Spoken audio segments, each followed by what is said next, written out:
Ako'y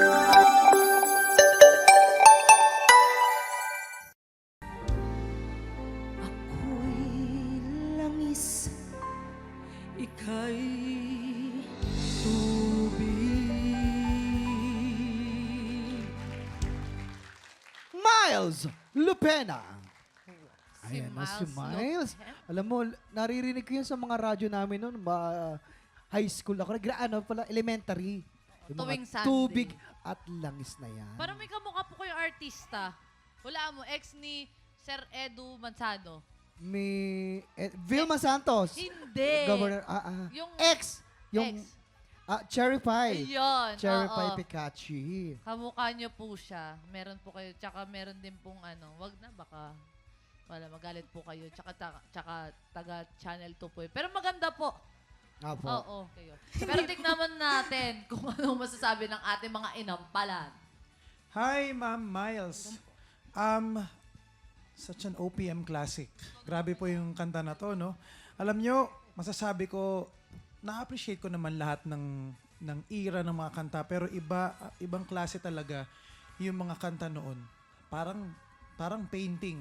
Kumbaga, as an artist myself, hindi siya, parang alata mong pinaglaanan ng panahon at matinding pag-iisip kung paano mailalapat yung letra sa musika na talagang at its purest form, kumbaga, sa isang obra maestra. Okay, ang ganda po ng kanta na to, nakakalungkot at naitawid nyo naman po yung lungkot na hinihingi ng kanta. Siguro nakulangan lang po ako konti sa build-up. Habang kumakanta po kayo, tumitingin ako kay Kuya Renz, tinitingnan ko po yung reaction niya kung nasa pool ba yun. Kasi nga may mga alanganing mga tono na talagang tinanong ko naman si Kuya, nasa pool nyo. Kaya alam nyo, papaubaya ko na yung mas detalyadong pag-iinampalan kay Kuya Renz. Pero ako, nag-enjoy naman po ako sa performance nyo. Thank you po. Miles, yung quality ng boses mo, dahil ang original nito si Sharon, di ba? Alam mo, may hawig din yung boses mo kay Miss Sharon. So, kaya nabigyan mo ng kahit papano tamang lapat yung kanta. Meron lang talagang mga parts na dahil ito naglalaro ang daming alanganin na notes nitong kantang ito. Nakuha mo naman halos lahat, pero meron pa ring mga parts na kailangan pa ring pulido. Bigyan kita ng example, yung ganyan-ganyan tayong dalawa. Yung part na yon. Pero halos nakuha mo naman.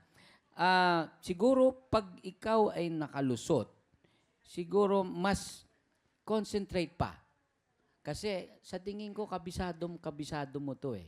Dahil hindi mo kakantahin ito kung hindi mo to kabisado. Kung ito ay kunyari paborito mo lang, pabayaan na natin kung paborito mo lang. Pero dahil inaral mo to, nalusot mo. Kailangan mo lang ng konting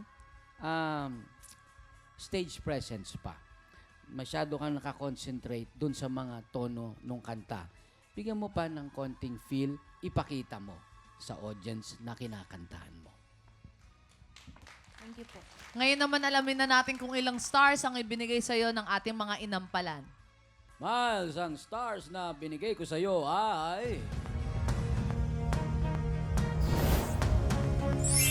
3 stars. Ma'am Miles, ito naman po ang mga stars ko para sa'yo.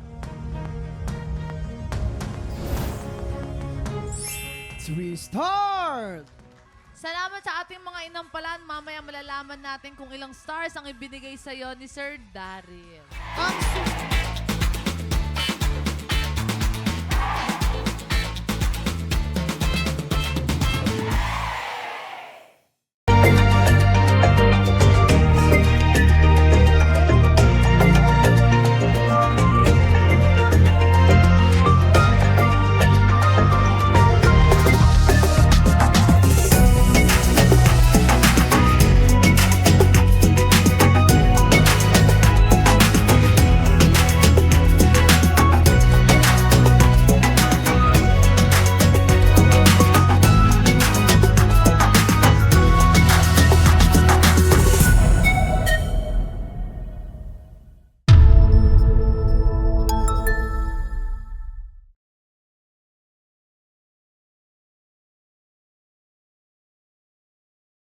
Tik Tropa, pinanood mo hanggang sa dulo itong video na to? Very good ka! For more happy time, watch more TikTok Clock videos on our official social media pages and subscribe to GMA Network official YouTube channel.